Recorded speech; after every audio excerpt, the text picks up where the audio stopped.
Bocornya 6 juta data nomor pokok wajib pajak yang terjadi saat ini dinilai pengamat ITE sekaligus dosen Universitas MDP karena lemahnya sistem pengelolaan dari instansi tersebut.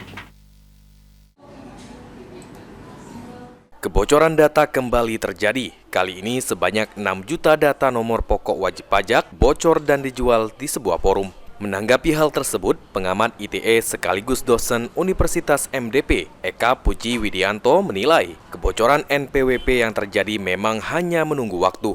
Kendati demikian, untungnya kebocoran data tersebut masih bersifat umum, bukan transaksional. Umumnya yang terjadi di Indonesia akibat bocornya akun dari pengelola sistem. Namun, pada NPWP ini pengguna tidak menyadari bahwa datanya telah dicuri. Dengan adanya kejadian ini berakibat hilangnya kepercayaan masyarakat terhadap sistem pengelolaan pemerintah. Kebocoran data di Indonesia itu diakibatkan oleh kebocoran akun dari pengelola si sistem tersebut.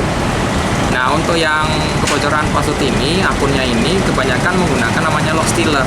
Log stealer ini namanya log stealer, dia mencuri akun, password tanpa si user, korbannya itu dia boleh katakan tidak merasa dicuri. Nah, itu dia.